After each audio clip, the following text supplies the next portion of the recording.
So everybody, there is a ton of news to cover surrounding your fourth stimulus check information. Everybody, we have a ton of news to cover in today's video. Welcome back to my channel, everybody. I hope all of you guys are having a great day. This is your fourth stimulus check update and daily news report. And before we get into the video, don't forget to subscribe to my channel and give this video a like. Because on this channel, I always do my best in providing you with the most up-to-date and reliable stimulus check information. So everybody, be sure to subscribe. And the infrastructure bill, as your guy pointed out, is not the Bernie bill, not the kind of reckless spending and taxation that the Democrats want to do. This is about roads, bridges, and highways. Now, despite the failure of a procedural vote Wednesday for a bipartisan infrastructure framework, negotiations between Republicans and Democrats in Congress will continue with a new deadline of Monday. That's right, everybody. Our politicians in Congress have set Monday as a deadline to send out a fourth stimulus check to get the bipartisan bill done. But everybody, who is to blame for holding back our stimulus check? Is it the Democrats or the Republicans? Tell me your thoughts in the comments below. Now, though both of West Virginia's U.S. Senators, Joe Manchin and Shelley Moore Capito, remain open-minded and optimistic about the outcome of negotiations on the $1.2 trillion bipartisan infrastructure package, Capito remains concerned about how the package will be paid for and whether members will have time to read the bill before a possible vote. Capito said on Thursday, "I am very committed to a good, physical infrastructure package that can pass bipartisan and that will make great investments in our airports, roads, bridges, and transit." Capito was one of 51 senators that voted against a procedural motion to begin debate on the bipartisan infrastructure package. Chuck Schumer set a deadline last week of Wednesday for a group of Republican and Democratic senators to come up with a final agreement on the bipartisan infrastructure package. What are your thoughts on this, everybody? Will lawmakers ever agree to a bipartisan infrastructure deal? And do you believe that they should focus on sending out the fourth stimulus check? Leave a comment down below saying yes or no. And everybody, have you gotten a third stimulus check yet? Well, if your answer is no, then you might be waiting a little longer to get your payment. The IRS started delivering third round of stimulus checks in mid-March, and millions of Americans have already received their payment. If all your friends and family members already have their money, but your pockets are still empty, you could still be in for a long delay. But the good news is that you can use the IRS Get My Payment tool to track the status of your third stimulus check. Direct deposit is the quickest and easiest method of delivering your payment. However, if you recently closed a bank account that the IRS has on record, then the payment will be delayed. By law, the bank must return the payment to the IRS if the amount is inactive or closed. As a result, you will either receive a paper check or debit card in the mail. If the IRS does send a paper check or debit card, that will take longer than getting a direct deposit because it has to go through the regular mail. And if the IRS does not send a third round of payment at all, then you have to claim the third stimulus check money that you should have received as a recovery rebate credit on your 2021 tax return, which you won't file until next year. And generally, the IRS will look at your 2019 or 2020 tax returns to see if you are eligible for a third stimulus check, and if so, to determine the amount of your check. If you didn't file a 2019 or 2020 return, the IRS may be stuck because it doesn't have the information that it needs to send you a payment readily available. Now, everybody, the Earned Income Tax Credit for childless workers was recently expanded. According to the Tax Foundation, the maximum credit in 2021 is $1,500, a boost from $543. The benefit will be realized when taxpayers file the 2021 returns in spring 2022.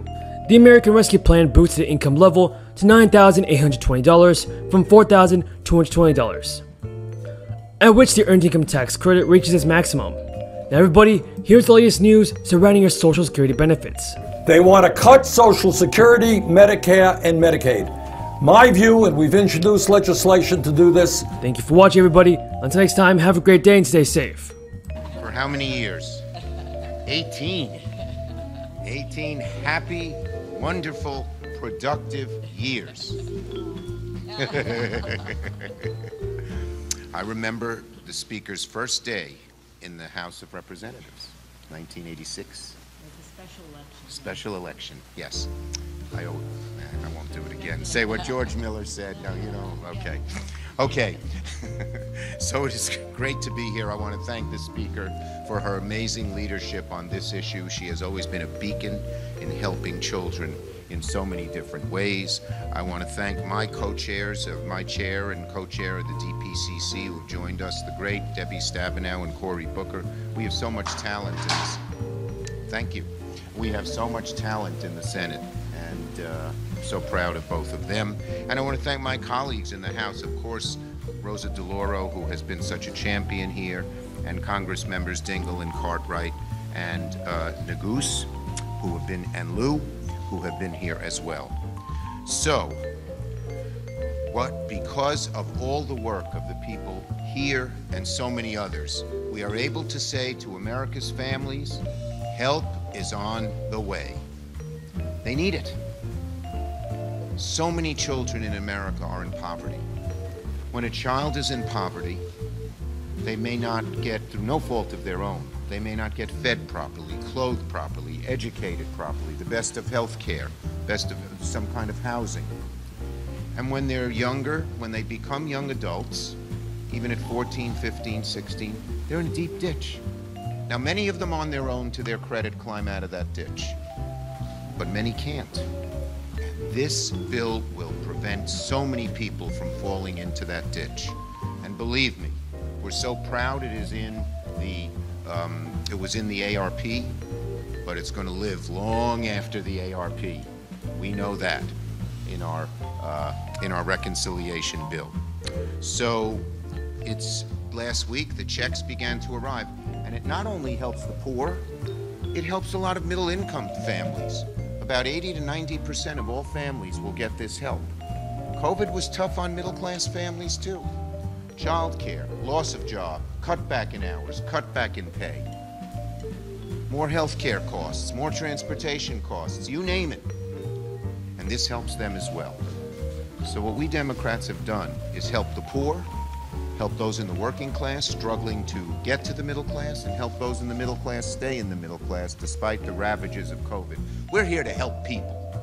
We don't sit around and say, oh, we might have to raise taxes on wealthy people like our Republican friends do. No, our job is to help people, help American families. And there's no greater thing that has done that than this CTC, which began this week. 4 million children out of poverty. That alone would be a monumental accomplishment for any Congress. And that's just one of many things that we are doing. So, we're taking taxpayer dollars, giving it right back to Americans' parents. I've heard so many stories. I've stood with so many families like these wonderful folks here in New York. And I know how much this will mean. People cry when they hear this is going to happen. When ministers announce it at their churches, people get up and cheer. I've been there. It's amazing. And I'm so proud of us for doing this. More help will be on the way. We believe in you, America's families. We know it's not easy to get to the middle class.